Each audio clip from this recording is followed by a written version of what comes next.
আসসালামু আলাইকুম। ওয়ালাইকুম আসসালাম। ভাইয়া একটা রিকোয়েস্ট, সবাই তো সফলতার গল্প শোনাচ্ছে, আমি চাই একটু আমার ব্যর্থতার গল্প একটু শোনা দেয়।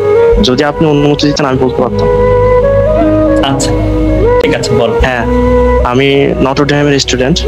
তো গ্রুপ নাম্বার আমি আপনাদের কাছ থেকে সবার থেকে গ্রুপ রাখবো। আমি নটরডেম থেকে এইচএসসি দেওয়ার পর মেডিকেল পরীক্ষা দিয়েছি। আমার মেডিকেলের মার্ক ছিল 70.25। ডেন্টালে এক্সাম দিয়েছিলাম, ডেন্টাল অতটা ভালো হয় নাই, তো ওইখানে মার্ক ছিল 68। তারপর ভাইয়া বুয়েটের প্রিলিট হয়েছিল, তো রিটেন কি বলবো আসলে, মানে এমন একটা সিচুয়েশন, বুয়েটের রিটেনের রেজাল্ট দেখে আমি অবাক।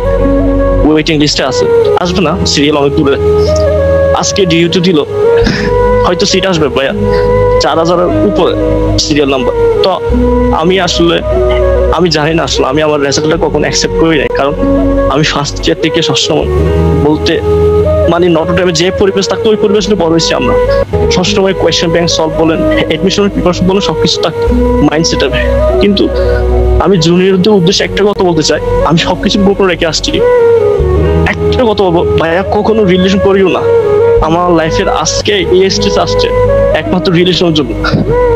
আমি রিলেশন করে বুঝছিলাম, পড়াশোনার প্রতি মনোযোগ ছিল, কিন্তু নিজে বুঝতে পারি না যে আসলে পড়াশোনা থেকে দূরে চলে গেছিলাম। করোনাকালীন সময়ে একটু পড়াশোনা করা হয়নি। আজকে রেজাল্ট বলতে হচ্ছে আজকে আমার এইরকম অনেক ক্লোজ রেজাল্ট করে আজকে আমার ফ্যামিলি থেকে বলতে হচ্ছে অনেক জুনিয়র যারা আছে ভাইয়া, একটু রিকোয়েস্ট থাকলো পড়াশোনা করো। এই কয়েকটা মাস পড়াশোনা করলে ভাইয়া মেয়ে আসবে, মেয়ে হাজার যাবে, হাজার আসবে, কিন্তু এই সময়টা কখনো তোমরা পাবা না।